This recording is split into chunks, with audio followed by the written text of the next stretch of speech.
Hari ini, ratusan juta rakyat Indonesia menagih janji kepada Presiden Prabowo, yaitu janji suci untuk menyikat habis para koruptor dan mengembalikan hak rakyat yang mereka curi.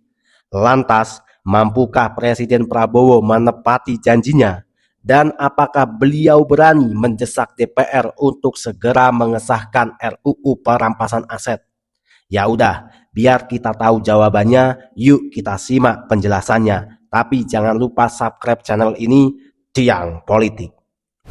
Kita tidak mau toleransi kepada mereka yang dipercaya oleh rakyat, yang digaji oleh rakyat, tapi melaksanakan kebijakan-kebijakan dan tindakan-tindakan yang merugikan rakyat. Apalagi mencuri uang rakyat. Kita tidak toleransi. Saya tidak toleransi. Sebagai presiden yang dipercaya rakyat, saya tidak akan ragu-ragu. Bayangkan sebuah negara di mana presidennya sudah berdiri di podium sambil gebrak meja dan bilang sikat habis perampok uang rakyat, tapi di saat yang sama, sebagian oknum di parlemen mendadak berubah menjadi aktivis kemanusiaan yang paling peduli pada hak asasi para koruptor. Perampasan aset intinya adalah melanggar hak asasi, tapi diperbolehkan oleh undang-undang.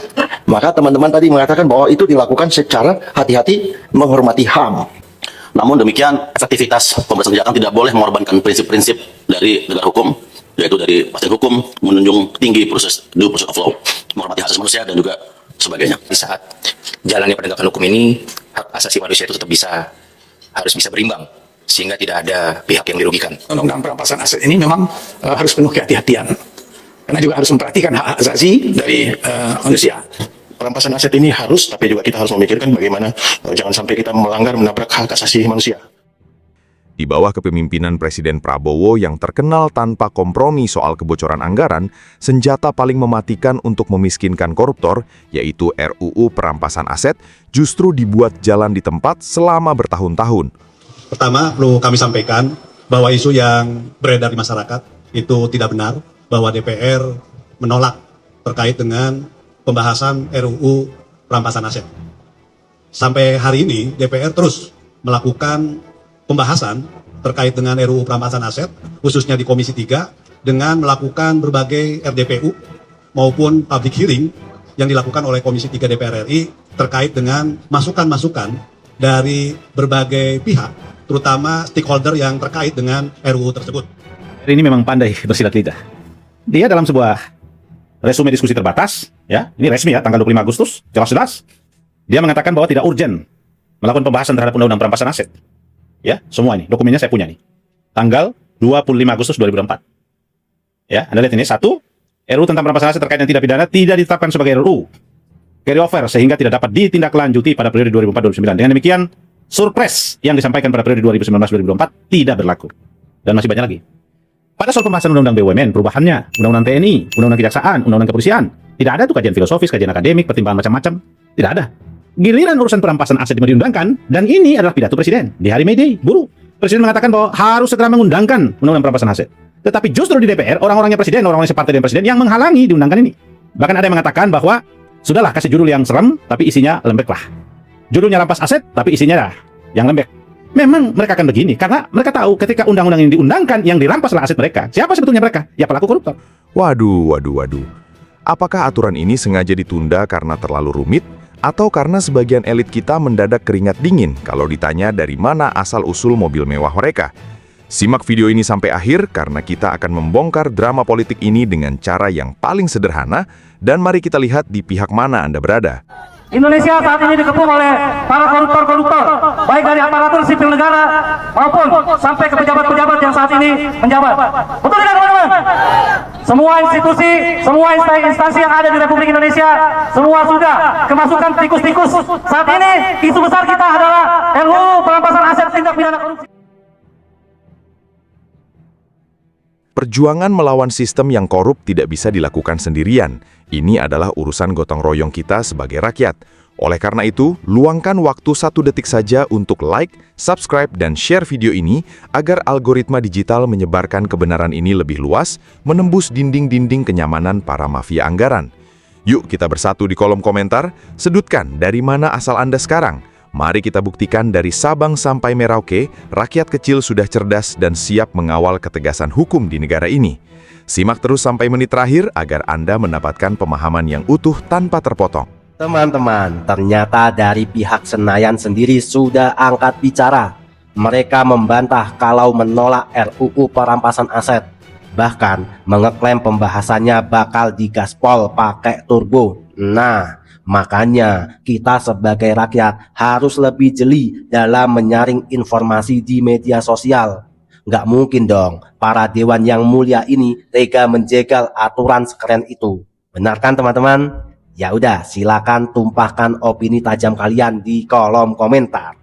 Mari kita bedah titik awal dari seluruh kegaduhan ini, yaitu perdebatan sengit mengenai alasan penundaan aturan perampasan aset yang selalu dibentengi dengan dalih hak asasi manusia dan perlindungan hak milik.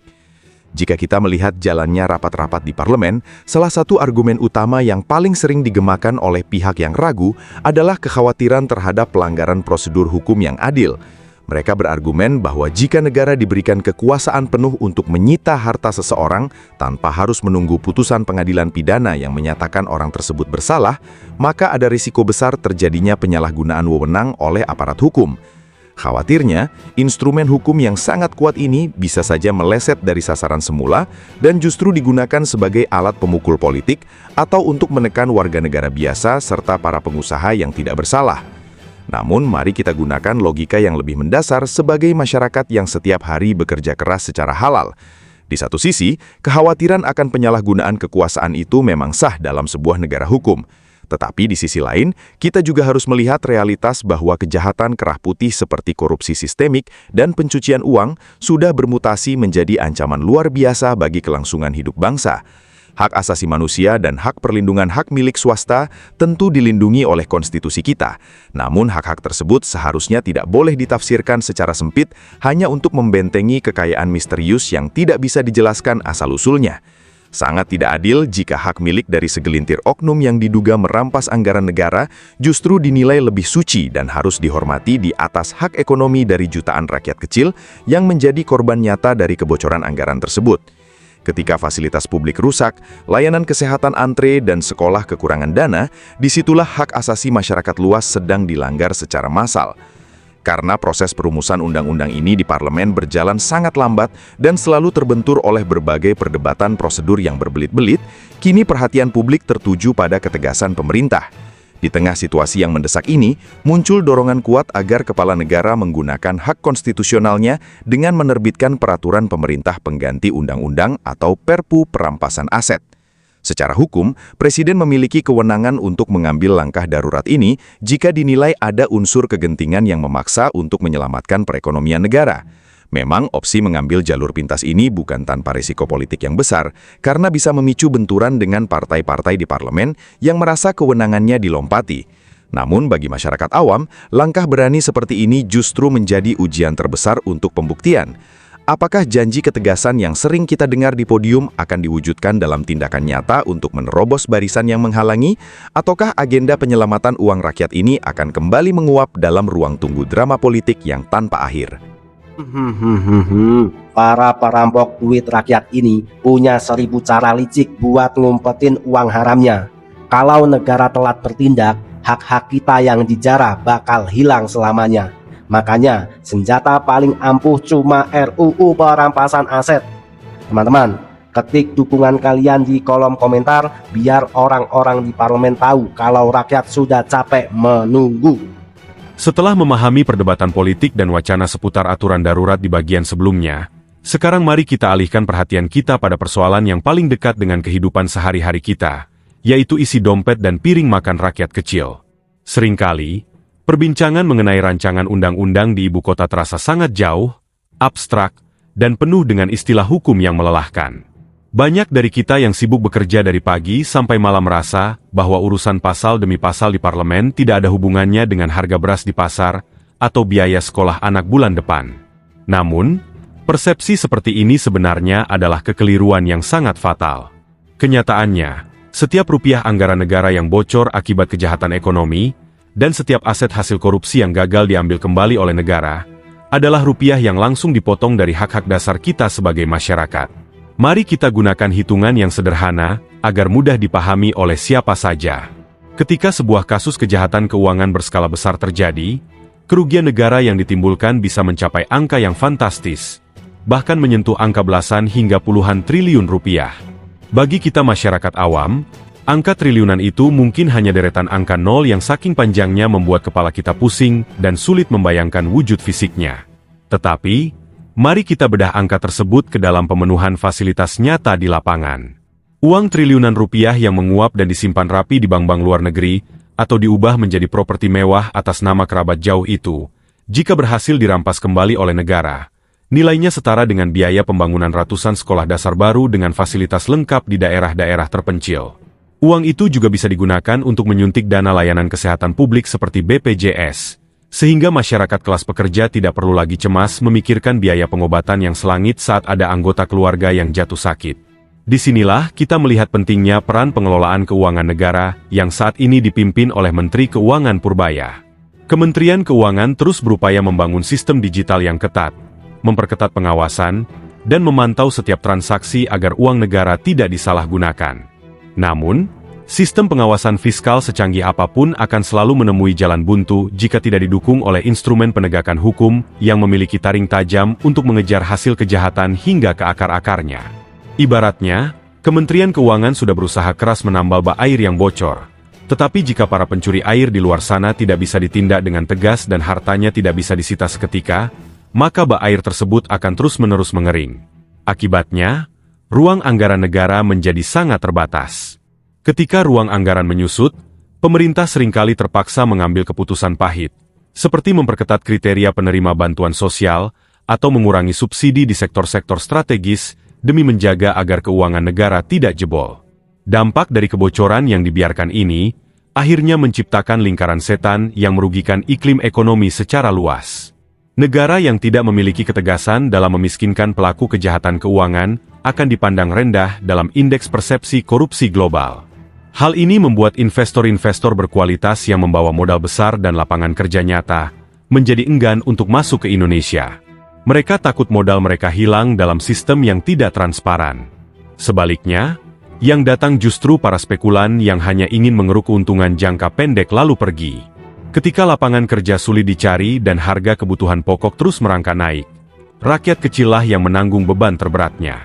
Oleh karena itu, perjuangan untuk mendesak pengesahan aturan perampasan aset ini bukan sekadar masalah moralitas hukum di atas kertas, melainkan sebuah kebutuhan yang sangat mendesak demi menyelamatkan kesehatan ekonomi bangsa, memperbaiki jembatan dan jalan-jalan daerah yang rusak parah, serta memastikan bahwa keadilan sosial bukan hanya menjadi slogan indah dalam pidato kenegaraan, melainkan kenyataan yang bisa dirasakan di setiap meja makan rakyat Indonesia.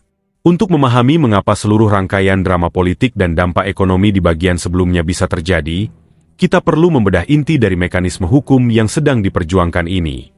Mengapa aturan ini begitu ditakuti dan dianggap sebagai ancaman besar bagi para pelaku kejahatan kerah putih?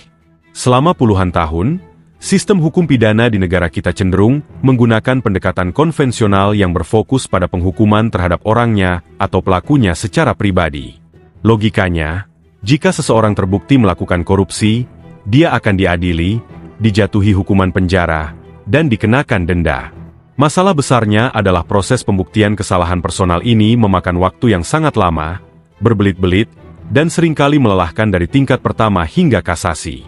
Disinilah letak kelemahan mendasar yang sering dimanfaatkan. Bagi seorang pelaku kejahatan keuangan yang rasional, risiko mendekam di dalam penjara selama 5 atau 10 tahun mungkin dianggap sebagai konsekuensi bisnis yang masih bisa diterima. Mengapa? Karena mereka tahu bahwa selama mereka berada di dalam sel, yang terkadang fasilitasnya bisa dikondisikan, seluruh harta kekayaan hasil jarahannya tetap aman tersimpan. Harta itu bisa disamarkan di rekening luar negeri, diubah menjadi aset digital, atau dialihkan kepemilikannya atas nama kerabat jauh dan perusahaan cangkang. Ketika masa hukuman selesai dan mereka keluar dari lembaga pemasyarakatan, mereka bisa langsung menikmati hidup mewah sebagai miliarder baru. Fenomena inilah yang membuat efek jera dalam pemberantasan korupsi seringkali hanya menjadi mitos di siang bolong, sementara rakyat yang dirugikan tetap hidup dalam keterbatasan. Aturan perampasan aset yang baru ini menawarkan cara kerja yang sepenuhnya terbalik melalui sebuah mekanisme hukum yang disebut sebagai perampasan aset tanpa tuntutan pidana atau fokus langsung pada bendanya. Sistem ini tidak perlu menunggu sampai orangnya dinyatakan bersalah secara inkrah di pengadilan pidana untuk bisa menyita hartanya. Fokus utama aparat penegak hukum adalah langsung mengincar aset atau barang yang mencurigakan itu sendiri. Jika ditemukan sebuah aset mewah yang nilainya tidak sesuai dengan profil pendapatan resmi sang pemilik, dan pemilik tersebut tidak mampu membuktikan asal-usul perolehan hartanya secara sah dan halal di depan sidang pengadilan, maka negara memiliki hak penuh untuk merampas aset tersebut demi hukum. Penerapan aturan ini secara proporsional membalikkan beban pembuktian. Bukan lagi jaksa atau penyidik yang harus bersusah payah mencari jarum dalam jerami digital untuk melacak aliran dana yang berlapis-lapis, melainkan pemilik asetlah yang wajib membuktikan bahwa kekayaannya bukan hasil dari merampas uang rakyat. Sistem hukum progresif seperti ini sebenarnya sudah lama diterapkan di berbagai negara maju.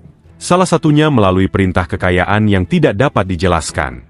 Melalui mekanisme tersebut, pengadilan bisa langsung menyita aset bernilai tinggi milik pejabat atau pengusaha jika mereka gagal memberikan penjelasan yang masuk akal mengenai sumber dana pembeliannya.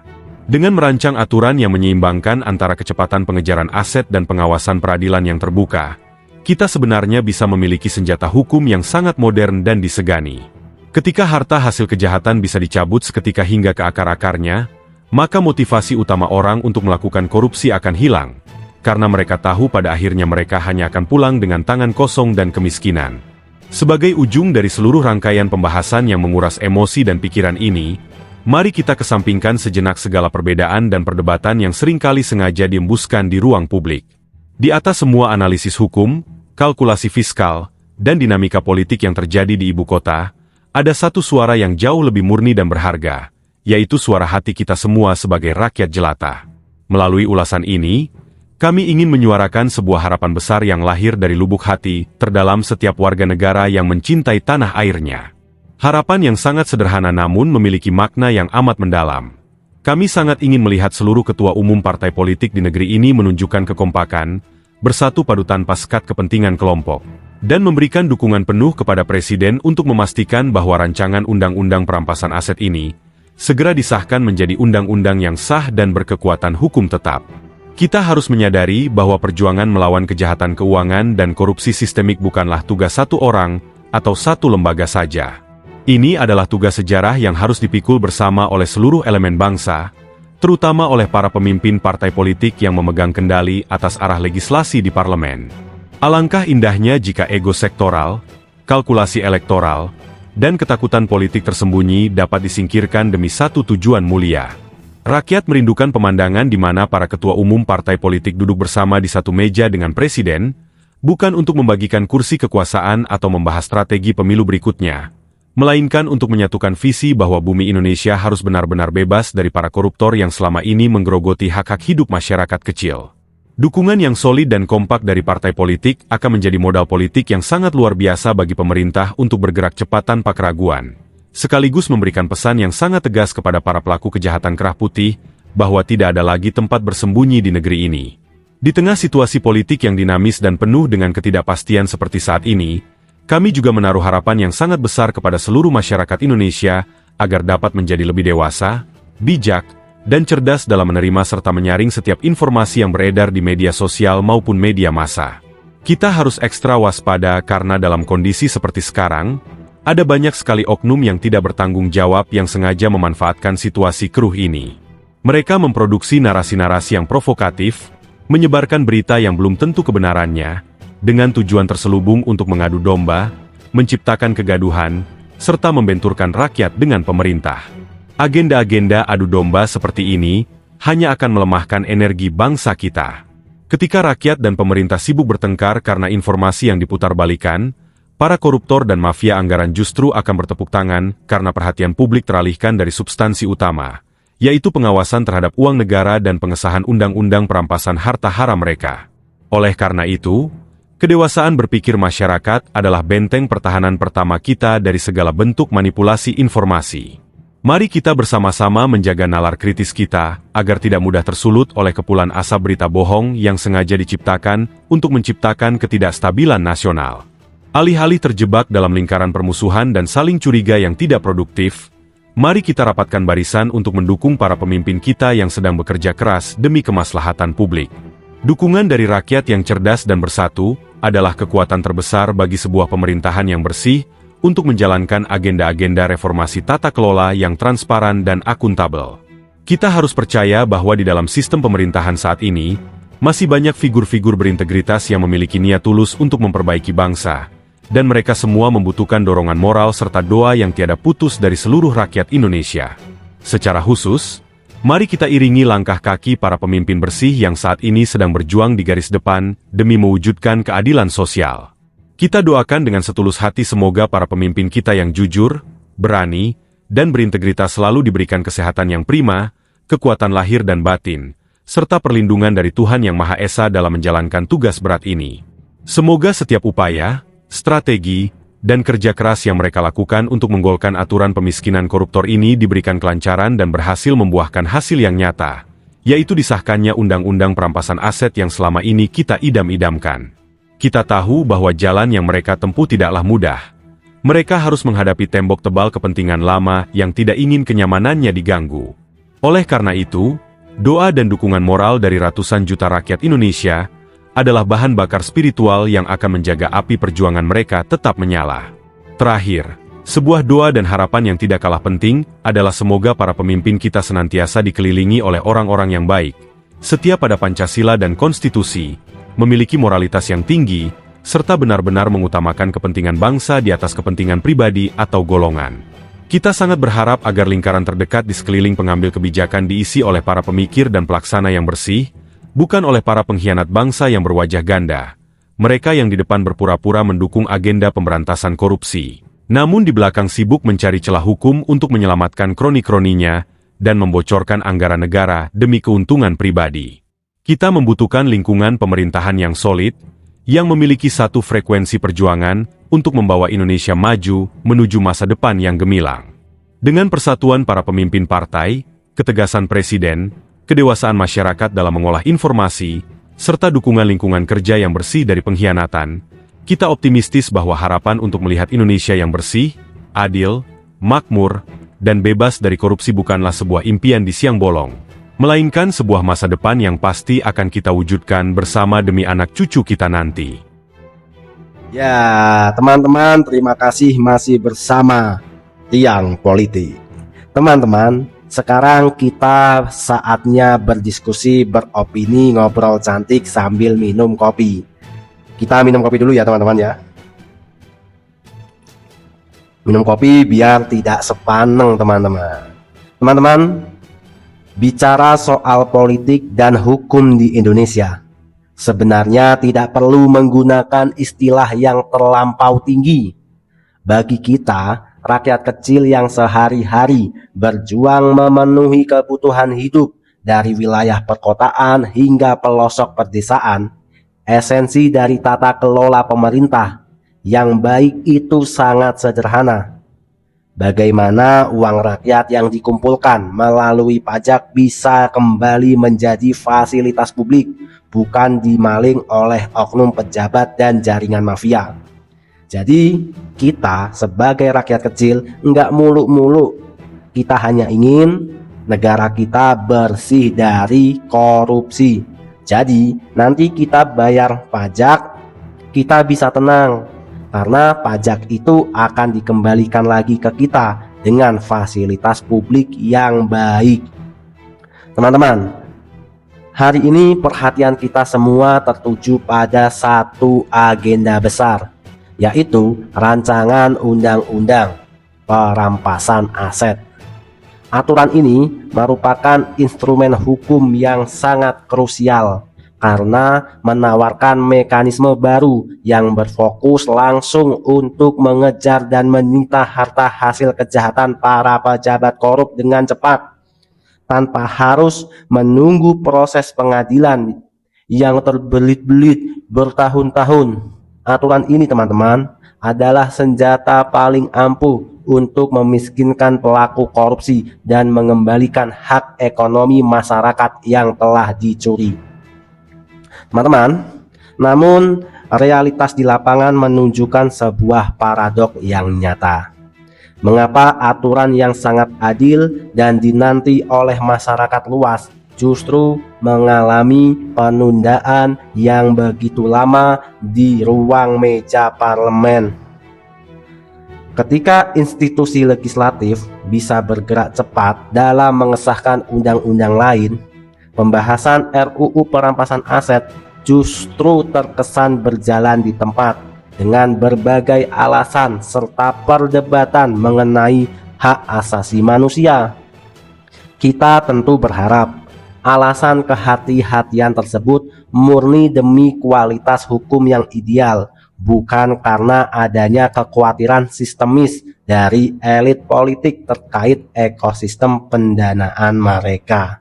Jadi kami sebagai rakyat berharap alasan kenapa RUU ini sangat lama semoga benar demi menghasilkan undang-undang terbaik, bukan karena rasa ketakutan karena ada sesuatu. Teman-teman, di sisi lain, kebijakan fiskal dari Menteri Keuangan Bapak Purbayayudi Sadewa yang terus memperketat pengawasan digital akan menjadi kurang bertaring jika penegak hukum tidak dibekali senjata eksekusi yang tajam. Oleh karena itu, jika pembahasan di parlemen terus mengalami kebuntuan yang berlarut-larut di tengah situasi ekonomi global yang tidak menentu, maka opsi penerbitan peraturan pemerintah pengganti undang-undang atau Perpu oleh Presiden Prabowo menjadi langkah darurat yang sangat masuk akal dan konstitusional untuk menyelamatkan keuangan negara. Teman-teman, sebagai rakyat yang menaruh harapan besar pada masa depan bangsa, kita menegaskan bahwa masyarakat tidak membenci DPR. Kita sangat menyayangi mereka. Kita masih percaya bahwa lembaga terhormat tersebut diisi oleh putra-putri terbaik bangsa yang memiliki moralitas dan integritas. Yang diinginkan rakyat hanyalah kejujuran dan keberpihakan yang nyata dari para wakil rakyat untuk segera mengesahkan aturan ini. Teman-teman, pemberantasan korupsi dan mafia anggaran tidak akan pernah maksimal selama kita masih menggunakan instrumen hukum yang usang. Sekarang saatnya seluruh elit politik dan ketum-ketum partai bersatu padu mengesampingkan ego kelompok dan mendukung penuh disahkannya RUU perampasan aset demi mewujudkan keadilan sosial bagi seluruh rakyat Indonesia. Teman-teman, terima kasih sudah menyimak sejauh ini. Jangan lupa dukung channel ini dengan cara subscribe, like, komen, dan bagikan video ini ke grup-grup WhatsApp kalian agar gerakan kita semakin besar. Teman-teman, apabila ada salah-salah kata, saya mohon maaf. Saya host Tiang Politik undur diri, sampai bertemu di video selanjutnya. Merdeka, merdeka, merdeka.